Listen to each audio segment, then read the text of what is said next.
quão grande amor nos tem concedido o Pai, que fôssemos chamados filhos de Deus.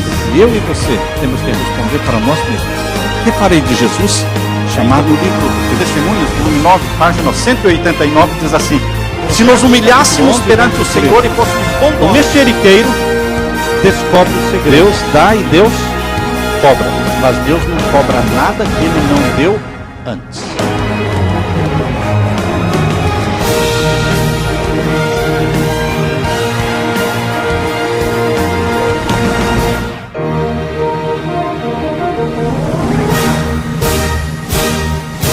Pai querido que estás nos céus, estamos na Tua presença, gratos por Tuas bênçãos, pelo sustento, pela preservação da nossa vida, pela vinda dos Teus filhos aqui nesta noite. Estamos num bom número, Pai, e queremos pedir uma bênção especial para cada um que escolheu estar aqui. Que o Espírito Santo seja derramado sobre cada um, que a vida de cada um seja iluminada, que o Senhor dê discernimento para cada um. Pai eterno, que o Espírito Santo interceda junto aos pedidos que foram feitos, junto aos agradecimentos. Que o Senhor tire glória para o Teu nome, de cada experiência, de cada membro, de cada pessoa por quem oramos. E agora, ao abrirmos a Tua palavra, pedimos que venha a luz do céu, para entendermos Tua vontade para nós, para a Tua igreja, no dia de hoje. Em nome de Jesus pedimos. Amém. Amém. Nós estamos estudando então o livro Eventos Finais, e estamos hoje no capítulo 6. Todos estes capítulos estão sendo gravados e vão para o YouTube. Então aqueles que quiserem assistir os capítulos 1, 2, 3, 4, estão no YouTube. Na semana passada estudamos o capítulo 5 e hoje o capítulo 6. Não sei quantos de vocês puderam ler ou estudar em casa, mas é bom estudar em casa, porque assim você pode assimilar mais o assunto, se você já está familiarizado com o assunto, não é? O estilo de vida do remanescente. Este é um assunto que pega em nós, pega em mim, pega em você. Porque qual deve ser o estilo de vida do remanescente que está se preparando para a volta de Jesus e preparando um povo para a volta de Jesus? Que tipo de vida deveremos viver? Este é o assunto do capítulo 6. Ele é bem variado, porque ele apresenta todas as facetas, todos os itens que devem fazer parte da vida do povo de Deus remanescente. Então começa falando sobre o espírito de abnegação e de serviço, que Deus, assim como tem um lugar no céu preparado para você, tem também um lugar na terra preparado para você trabalhar. Assim como Deus tem um lugar no céu para você, também tem um lugar na terra preparado especialmente para você trabalhar, um ministério. Em nome de Jesus, busque através do Espírito Santo descobrir o seu ministério e trabalhar pessoalmente na obra do Senhor. Longamente Deus tem esperado, diz aqui, que o espírito de serviço se apodere de toda a igreja, de maneira que cada um trabalhe para Ele segundo a sua habilidade.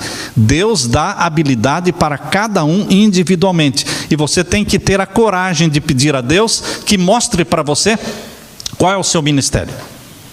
Eu não estou falando de departamentos, estou falando de ministério. Departamento é algo que faz parte da estrutura da igreja. Ministério é algo que o Espírito Santo dá para você, independente da estrutura da igreja, independente dos departamentos da igreja, independente das comissões, das eleições e nomeações. O Espírito Santo dá para você um ministério. E o Espírito Santo inventa ministérios. Ele dá a você segundo as habilidades que Ele mesmo nos dotou. Há por toda parte a tendência de substituir o esforço individual pela obra de organizações. A igreja vai fazer. Se alguma família está passando necessidade, a tentação é pensar: não, a obra de assistência social vai cuidar disso. Não, queridos. Se alguém em necessidade entra em contato com você, não passe este nome para a assistência social adventista. Você mesmo cuida do caso. dentro das suas possibilidades. E se aquilo que você não puder fazer, então você pede ajuda, mas nós não podemos passar para outro. Se você encontra pessoas que querem estudar a Bíblia, você olha, que bom, esta pessoa quer estudar a Bíblia, vou levar este nome para o trabalho missionário, para o pastor ou para o ancião. Não. Se você descobriu alguém que quer estudar a Bíblia, você estuda a Bíblia com a pessoa. Mas se eu não sei, você pega alguém com você e vai junto. É você, a responsabilidade é sua, o ministério é seu. Eu não posso fazer a obra de Deus por procuração. Eu não posso fazer a obra de Deus através de dízimos e ofertas. Está certo que nós devemos devolver os nossos dízimos e ofertas, mas nós não podemos pensar que os dízimos e as ofertas substituem o nosso trabalho pessoal. Vamos ficar em casa enquanto que alguém está fazendo o trabalho. Todas as noites da semana, deveremos planejar para fazer alguma coisa pelo Senhor. A sabedoria humana tende à consolidação, à centralização, à edificação de grandes igrejas e instituições.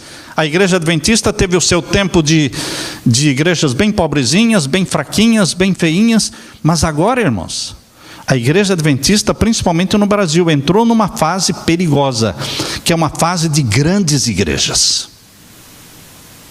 São catedrais, são igrejas monstruosas, maravilhosas.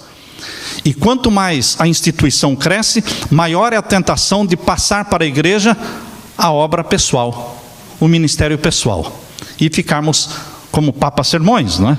Ali, só esquentando o banco. Não, queridos, assim como Deus tem um lugar no céu para você, tem um lugar para você também aqui na terra, trabalhar. Cristo confia aos seus seguidores uma obra individual, uma obra que não pode ser feita por procuração. Até que Cristo volte, deveremos estar ocupados, mesmo aposentados, ocupados, dando estudos bíblicos, pregando, fazendo a obra do Senhor. Cristo diz, ocupai-vos até que eu volte. Lucas capítulo 19, verso 13. Até que eu volte. Talvez faltem apenas alguns anos para que termine a história da nossa vida. Talvez a história da nossa vida termine hoje, eu não sei. Quem sabe? Só Deus. Mas não importa quantos meses ou anos mais eu vou viver, devemos nos ocupar até lá, enquanto tivermos vida. A tendência é, quando nos aposentamos, nos agruparmos a um lugar onde tem bastante pastor aposentado. Mas não, queridos, nós devemos pensar em lugares ainda não evangelizados. É uma oportunidade. Enquanto estamos com vida, Deus tem um ministério para nós. Não é a vontade de Deus que os seus eleitos abandonem os deveres e as responsabilidades da vida e se entreguem à ociosa contemplação, vivendo num devaneio religioso. Deus não quer que nos tornemos eremitas. Deus não quer que nos tornemos monges fechados dentro de um mosteiro. Deus quer que tenhamos uma vida de oração, mas também uma vida de trabalho. Aqui a sugestão, queridos, na página 47 é: viva cada dia como se fosse o último. Não, pastor, isso é ser muito pessimista. Como é que eu posso todo dia pensar que hoje pode ser o meu último dia? Há pessoas que dizem, eu nem penso nisso. Isso é ser muito pessimista? Não, não é ser pessimista. Jesus viveu cada dia pensando que poderia ser o seu último dia. Devemos vigiar e trabalhar e orar como se fosse o último dia a nós concedido. E até que poderia ser o último dia, não é? Quem sabe? Cada manhã, consagremos-nos a nós e aos nossos filhos a Deus. Não façamos cálculos para meses ou anos. Eles não nos pertencem. Os meses e os anos futuros não nos pertencem. Pertence a mim e a você o dia que se chama hoje. O dia de ontem é um cheque já descontado. O dia de amanhã é uma nota promissória que você ainda não pode descontar. Você só tem o dia que se chama hoje. Como se fosse esse o nosso último dia na terra, trabalhemos para o Mestre durante as suas horas. Apresentemos a Deus todos os nossos planos para serem executados ou rejeitados, conforme o indique a sua providência. Outro item do estilo de vida do povo de Deus, o povo remanescente, é a conscienciosa observância do sábado. O sábado não pode ser observado de qualquer jeito. Você não pode entrar no sábado correndo e nem pode sair do sábado correndo. Portanto, não marque nenhum compromisso secular justo antes do pôr do sol, na sexta-feira. E não marque nenhum compromisso secular justo após o pôr do sol de sábado. Porque você não pode ficar olhando no relógio para ver se já deu a hora. Isso já é transgressão do sábado. Não podemos entrar correndo e não podemos sair correndo. Na presença de Deus e na presença do que é sagrado, a gente entra devagar. Devagar. Nós começamos a entrar no clima do sábado na sexta-feira, o dia da preparação. Sexta-feira, após o almoço, já é hora de preparar a nossa casa, não a casa dos outros. Do nosso banho, da roupa, da comida, enfim, a observância conscienciosa do sábado. É intuito do Pai Celestial preservar entre os seres humanos, mediante a observância do sábado, o conhecimento dele como Criador dos céus e da terra. Neste mundo evolucionista, onde todo mundo pensa que viemos de um jardim zoológico, à semelhança de um chimpanzé, Deus tem um povo na terra que mostra que nós viemos não de um jardim zoológico, mas do jardim do Éden. E fomos criados à imagem e à semelhança dele. E este povo que Deus colocou na terra para levantar o estandarte do criacionismo é o maior movimento criacionista do mundo, o movimento adventista. Durante toda a semana deveremos ter em mente o sábado e fazer preparação indispensável a fim de observá-lo conforme o mandamento, evitando viagens. Quantos viajam desnecessariamente?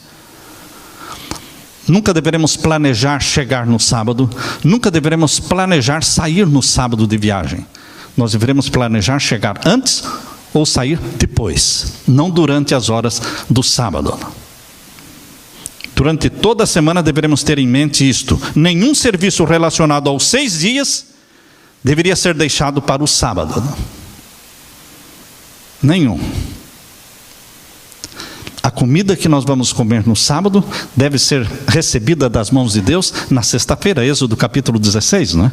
Êxodo capítulo 16 diz que o maná caía todos os dias, não podia guardar de um dia para o outro, cheirava mal, criava bicho.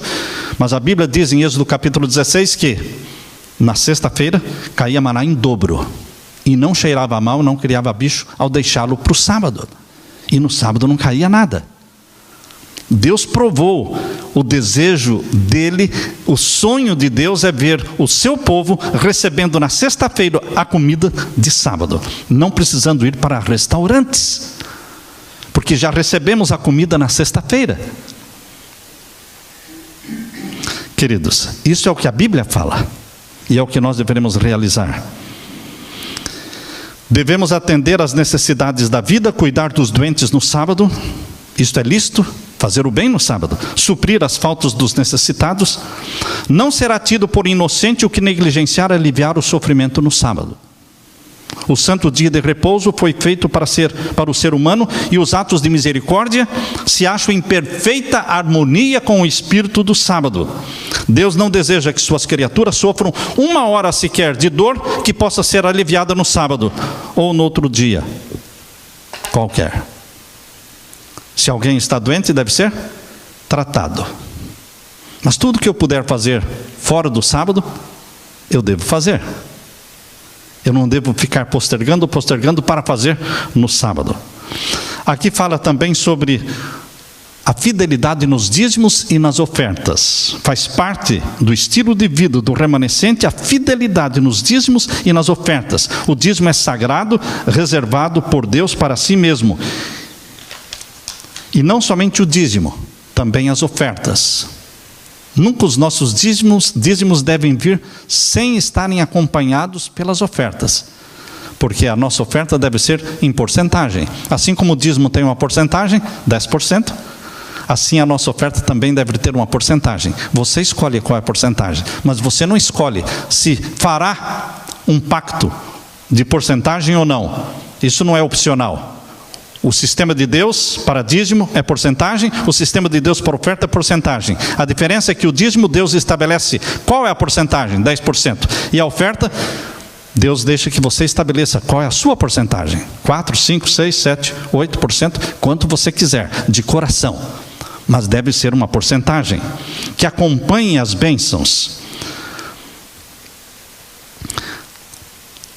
Aqui no capítulo 6, está falando sobre estabelecer novas instituições. Mesmo que creiamos que a volta de Jesus está próxima, deveremos continuar trabalhando como se ele fosse demorar. E continuar construindo, continuar plantando, continuar planejando, fazendo coisas, não parar. Ah, Cristo vai voltar, então por que construir uma igreja? Ah, Cristo vai voltar, então por que empreender uma indústria ou abrir mais um colégio? Deveremos continuar trabalhando como se Jesus fosse demorar. Se o Senhor vem logo, que necessidade há de estabelecer escolas, fábricas e hospitais? Perguntam alguns, não é? Faz parte do desígnio do Senhor que constantemente desenvolvamos os talentos que nos deu. Não podemos fazer isso a menos que os usemos. A perspectiva da breve volta de Jesus não deve conduzir à indolência. Ao contrário, ela deve nos levar a fazer tudo o que pudermos para abençoar e beneficiar a humanidade. Por exemplo, se você vai passar pouco tempo aqui em Palm Coast, por que eu vou começar isto se eu vou passar pouco tempo? Começa. Seja útil no pouco tempo que você viver aqui. Não importa se você vai viver 1 mês, ou 2 meses, ou 3 meses numa igreja, numa localidade. Seja útil, desenvolva o seu ministério. E depois? O depois Deus cuida. Mas seja útil. A obra médico-missionária faz parte também da vida do remanescente. Mas aqui não está falando do médico em si, está falando de cada membro buscar entendimento e conhecimento da saúde, das leis da saúde. Tornar-se entendido com respeito às doenças.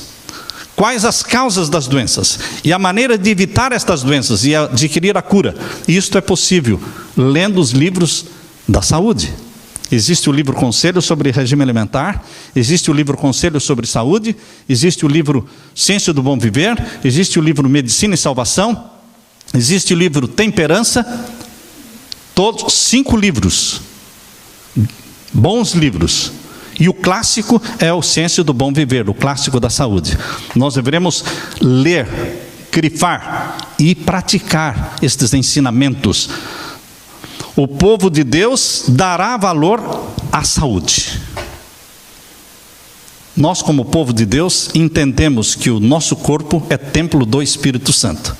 Nenhum povo na terra prega e entende melhor este assunto do que o povo adventista. Templos do Espírito Santo. O que nós comermos e o que nós bebermos influenciará fortemente naquilo que nós pensamos. O pensamento é resultado direto da comida e da bebida. Se eu como e bebo de forma errônea, eu vou pensar e agir de forma errônea.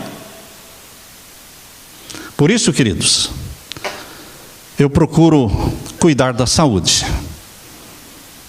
Não para viver mais, mas para ser obediente ao meu Pai Celestial. Quando alguém me pergunta, você é vegetariano? Sim. Por quê? Em obediência ao meu Pai. Não é para ter mais saúde? Não, não é para viver mais, não é para... Em obediência ao meu Pai. Em consequência disso, podemos viver mais. Em consequência disso poderemos ter mais saúde. Mas a razão número 1 é obediência ao nosso Pai Celestial. Ele pediu, eu faço.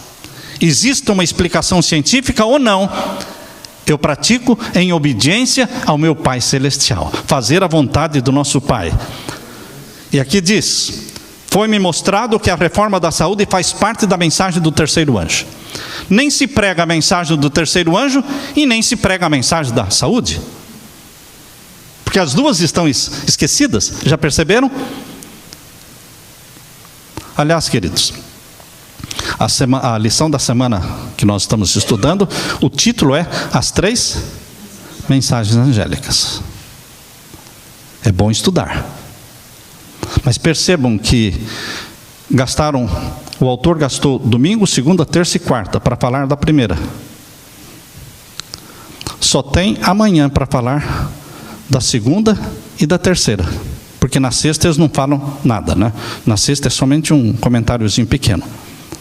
Vai ficar muito pouco espaço para falar do quê? Da segunda e da terceira. Mas são mensagens pesadas.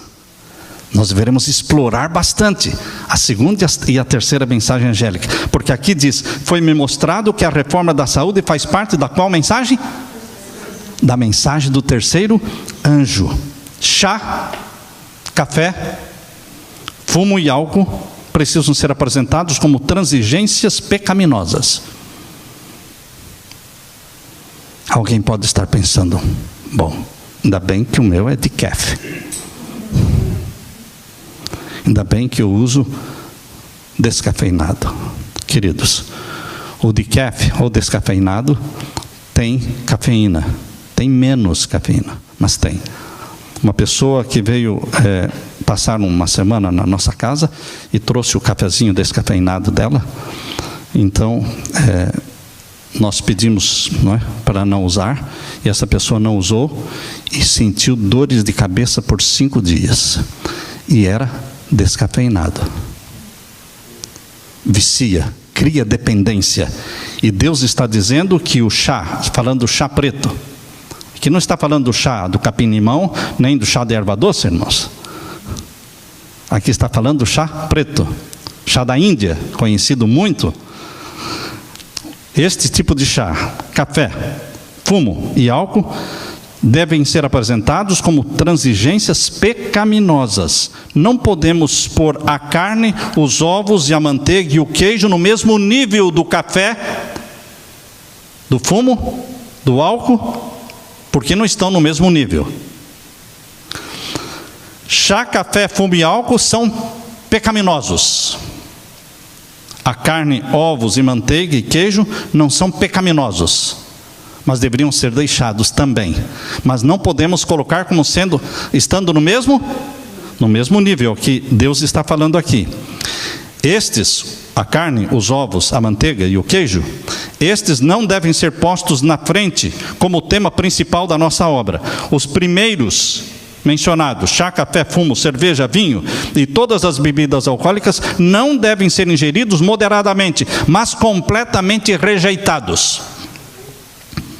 No tempo em que Ellen White viveu, havia uma tolerância ainda para ovos e queijos e leite. Uma tolerância. Eu penso que essa tolerância hoje já extrapolou o tempo. Mas, queridos, não podemos... Lá não existia tolerância naquele tempo para o fumo, para o café, para o álcool. Não existia. E não deve existir hoje. Eu sei que muitos, eu diria talvez 50%, 60%, 70% dos membros da igreja, eles tendem a usar o café. Mais aqui nos Estados Unidos do que no Brasil. São acostumados a usar. Nós deveríamos colocar isso como um item que deveria ser abandonado. A verdadeira temperança nos ensina a dispensar inteiramente todas as coisas que são nocivas e usar equilibradamente aquilo que é saudável. Isso é temperança. Usar com equilíbrio o que é bom e rejeitar terminantemente o que é mal. A transigência com qualquer prática nociva à saúde torna mais difícil a uma pessoa discernir entre o bem e o mal, e daí mais difícil resistir ao mal.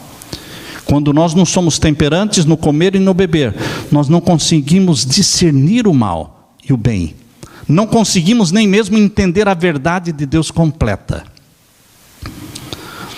Na página 49 aqui diz: retornar à alimentação original. Deus está procurando nos levar de volta, passo a passo, ao seu desígnio original. Qual é o desígnio original? Dado no Jardim do Éden.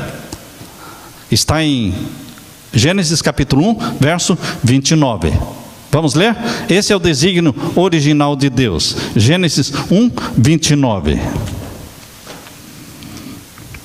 Aqui lemos, Gênesis 1, 29. E disse Deus: eis que eu vos tenho dado toda a erva que dá semente. O que Deus nos deu? Toda a erva que dá semente, que está sobre a face de toda a terra, e toda árvore em que há fruto. Isso que Deus nos dá para comer. Em toda árvore em que há fruto de árvore que dá semente, ser-vos-á para mantimento. Não incluía nenhum produto de origem animal. Deus quer que a gente vá se esforçando para retornar às origens, ao alimento original. Isso é um esforço.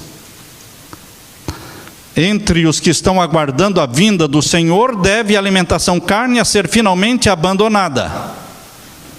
A carne deixará de fazer parte do seu regime alimentar.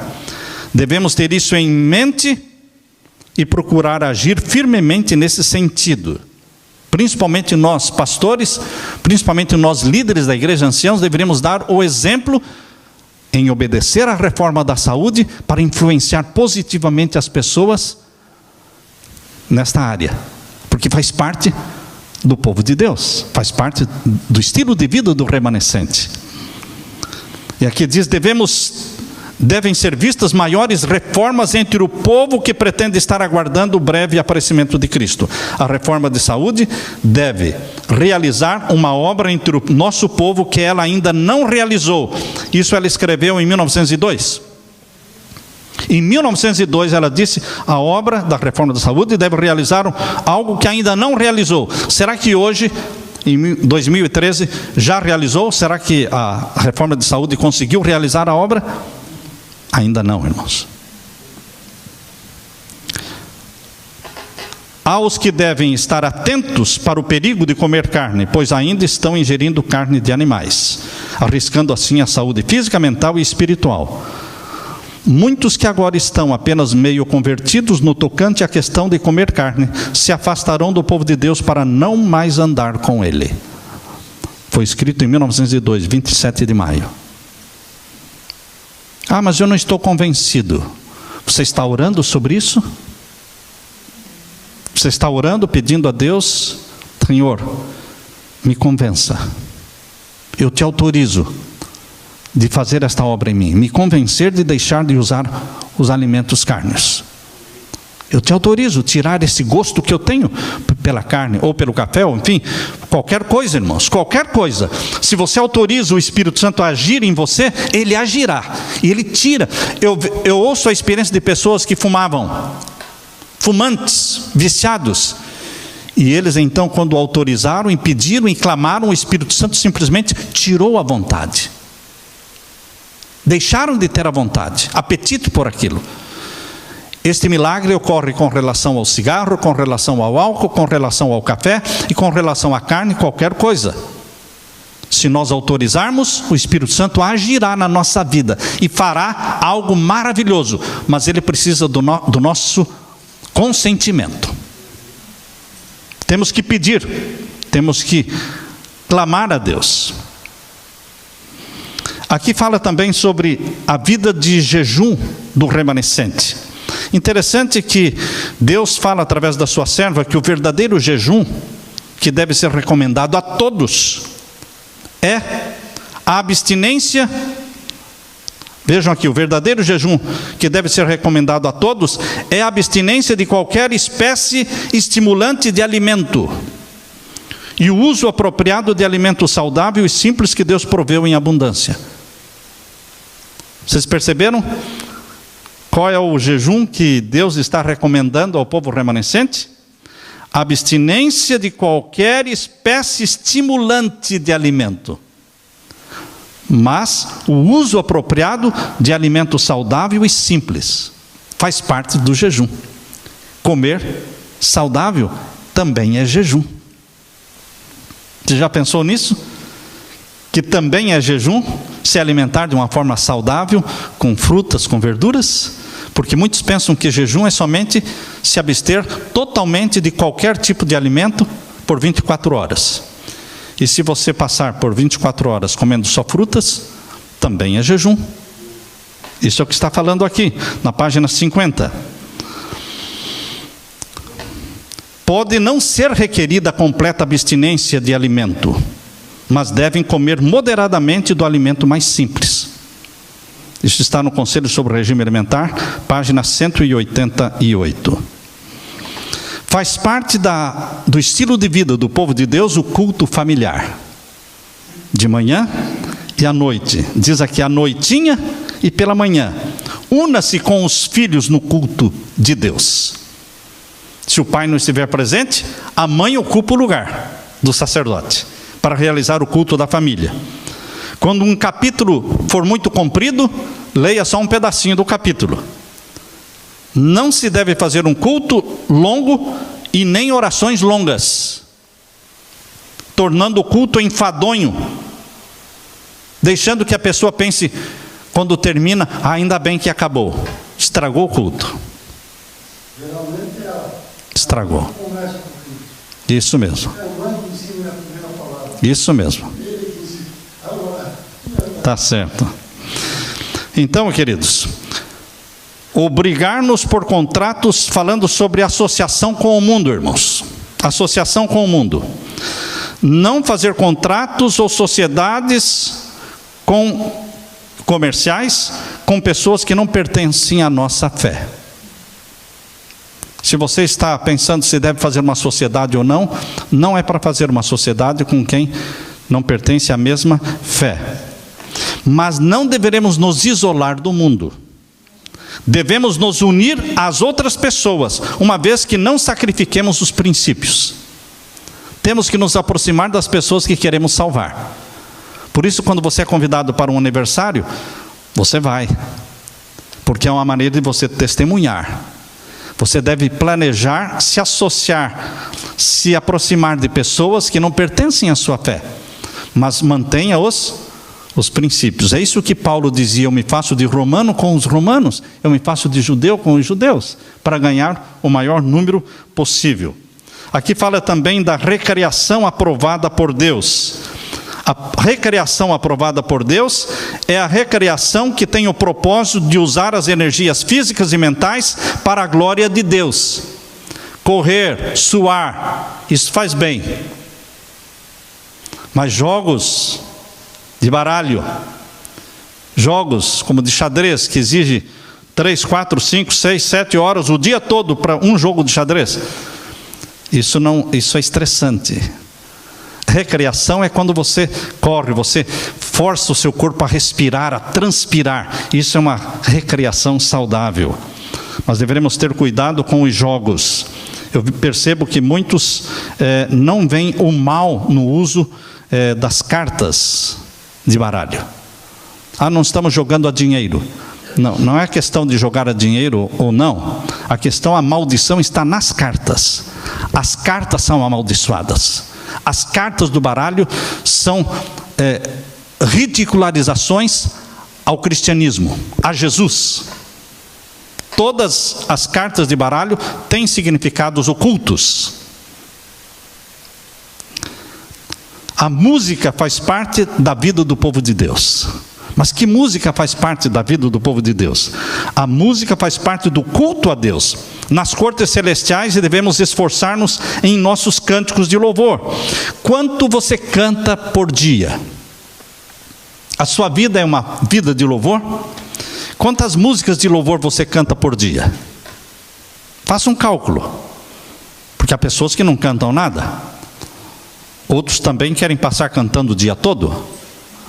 Não é nem 8 nem 80, mas nossa vida deve ser uma vida de louvor a Deus. Nossos cultos devem ter louvores.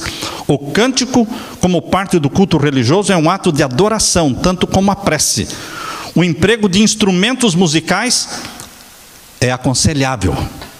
Diz aqui, eles foram usados no passado nos cultos do tempo antigo. Os adoradores louvavam a Deus com a harpa, com símbolo. E a música deve ter o lugar em nossos cultos. Agora, queridos, Deus fala de uma maneira muito clara sobre teatro. No tempo em que Deus escreveu através de Ellen White, foi Deus quem escreveu, não existia ainda o cinema. Então ela fala aqui fortemente contra o teatro. Mas todas as afirmações contra o teatro, nós deveríamos entendê-las como afirmações contra o quê? Contra o cinema. Até a última edição, até a penúltima edição do Manual da Igreja, existia uma proibição ao cinema. Agora, se você pegar o último Manual da Igreja, a última edição, tiraram a palavra cinema. Agora, queridos, observem o que Deus fala sobre o teatro. E entenda que o cinema é 10 vezes pior do que o teatro. Porque hoje, quando você assiste um teatro, uma peça teatral como aquela que existia no tempo de Ellen White, você vê inocência naquilo, você não vê ingenuidade, não vê tanta maldade. Mas os filmes de hoje, de Hollywood, são filmes maus. Vejam, entre as casas de diversões, a mais perigosa é o teatro. Hoje ela diria o quê? É o cinema. Em lugar de ser a escola de moralidade e virtude, como costuma ser chamada, é ele justamente o viveiro da imoralidade. Hábitos viciosos e as tendências pecaminosas são fortalecidos e confirmados por esses entretenimentos. Todo jovem que assiste habitualmente a tais exibições será corrompido em princípio. Não existe em nosso país influência mais poderosa para corromper a imaginação, destruir as impressões religiosas e enfraquecer o gosto pelos prazeres tranquilos e as sóbrias realidades da vida do que as diversões teatrais. Ou seja, hoje diríamos, os filmes. A bênção de Deus não seria invocada sobre uma hora passada no teatro ou na dança. Nenhum cristão desejaria morrer naquele lugar. Eu me lembro, a última vez que eu entrei no cinema, eu tinha 17 anos. Deus me mostrou que o cinema não é o lugar para o cristão. Quando Ele me mostrou? Com 17 anos. Como Ele me mostrou? O meu anjo me apareceu. O meu anjo me apareceu na questão do cinema. Por isso eu tenho convicções muito fortes nesta questão. Porque o anjo não ia aparecer por uma coisa insignificante. E eu entendi que o cinema não é o lugar dos filhos de Deus. Queridos, a bênção de Deus não seria invocada sobre uma hora passada no teatro ou na doença. Nenhum cristão desejaria morrer neste lugar. Nenhum gostaria de ser encontrado ali quando Cristo voltar.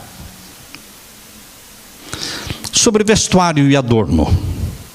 Não há necessidade de fazer do assunto do vestuário e do adorno o ponto principal da nossa religião, porque não é o ponto principal da nossa religião. Mas o que falar sobre vestuário e adorno? Algo mais valioso há para falar. Fale de Jesus. E quando o coração estiver convertido, tudo que não está em harmonia com a palavra de Deus cairá. A pessoa deixará de usar. Quando a pessoa tem comunhão com Jesus, muda o vestuário. Quando a pessoa tem comunhão com Jesus e fica perguntando para Jesus: o que queres que eu faça? O que eu devo vestir? O que eu devo usar? O Espírito Santo vai dizer. É o Espírito Santo que tira as joias. É o Espírito Santo que aumenta a saia. É o Espírito Santo que dá o equilíbrio para você cuidar da sua roupa e do seu adorno de uma forma cristã, o bom senso.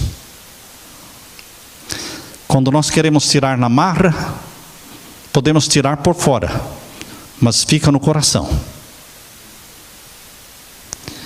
A Leila e eu oramos muito sobre a nossa filha, e sobre a questão de joias e brinquinhos, estas coisas, e ela estava usando isso quando nós chegamos aqui nos Estados Unidos, em 98, 99, e um dia ela deixou tudo isso. E eu perguntei: por que você deixou? Ela disse: porque quando eu entrava no meu quarto, eu olhava para aquele lado, aqueles estojinhos com gavetinhas, onde as mulheres guardam as joias, o joalheiro, né? Eu olhava e estava escuro aquele canto. Eu acendia a luz, mas continuava escuro. Sempre que eu entrava, aquele lado estava escuro. Isso me incomodava. E aí eu tive um sonho. Jesus estava voltando. E Ele estendeu as mãos para mim. Eu queria pegar nas mãos de Jesus, mas as minhas mãos estavam cheias de joias. Eu não tinha mão para segurar a mão de Jesus. E a mão de Jesus foi subindo e foi indo embora. E eu, naquele desespero, com as minhas mãos cheias de joias, eu acordei. Eu entendi o recado que Deus quer me dar. Não fui feliz usando essas joias, não quero mais. Abandonou. Quando pai e mãe oram, o Espírito Santo faz o trabalho. É o Espírito Santo que vai tirar do coração. Não há necessidade de dizer que não devemos usar isto ou aquilo. Estão vendo aqui? Orientação da criança, página 429, e aqui no Eventos Finais, página 53. Não há necessidade de dizer que não devemos usar isto ou aquilo, pois se o amor dessas coisas vãs estiver no coração, deixar de usar os nossos adornos apenas se assemelhará ao cortar a folha de uma árvore. As inclinações do coração natural de novo surgirão. Devemos ter consciência própria. E quando é que você adquire consciência própria? Orando, lendo a Bíblia. O Espírito Santo vai mostrar.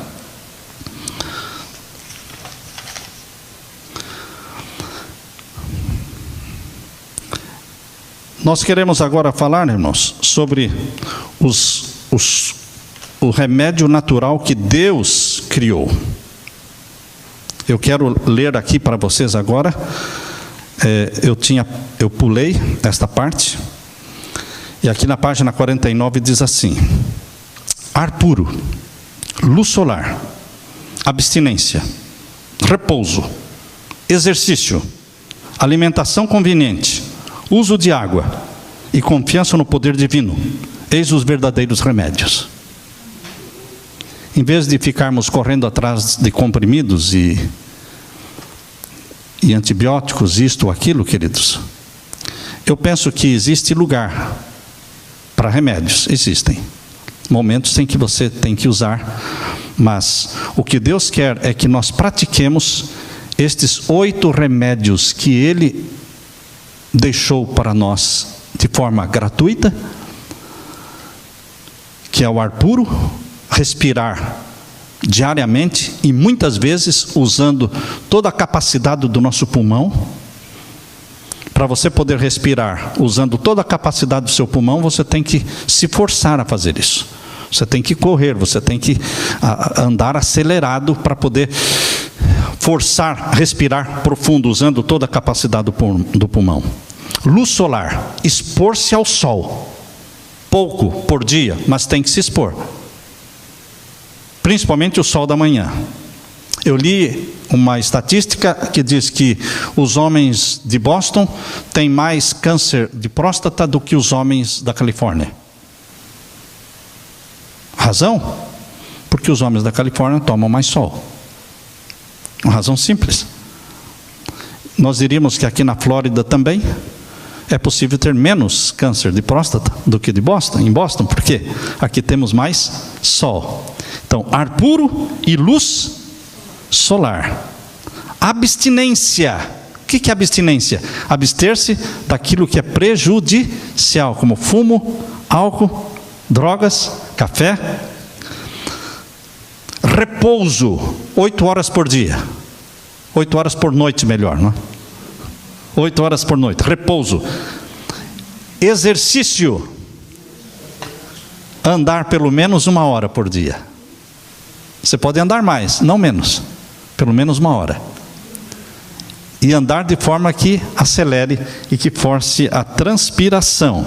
Alimentação conveniente, dando primazia, dando prioridade às verduras, às frutas, aos alimentos integrais, aos cereais, às nozes. Uso de água. Aqui não fala de refrigerantes ou sodas, ou de Coca-Cola. Fala uso de água. Uso de água, abundância de água. E, finalmente, confiança no poder de Deus. Que Deus nos ajude a viver a vida que o remanescente deve viver, para que estejamos nos preparando para o céu, para que o Espírito Santo habite neste corpo que é o templo do Espírito Santo, para que as pessoas, ao olharem para você, vejam que você está se preparando para o céu. O seu estilo de vida é diferente. As pessoas vão perceber Jesus em você. Lembrem-se, as regras orientadas por Deus aqui são para o povo remanescente. Deveremos usar de muita tolerância com as nossas visitas, com os nossos amigos que ainda não têm a luz. Muita tolerância, muita flexibilidade. As regras são para aqueles que já fazem parte do remanescente. Esse é o estilo de vida que Deus espera de você. Que Deus nos abençoe. Amém? Amém. Deus seja louvado, irmãos.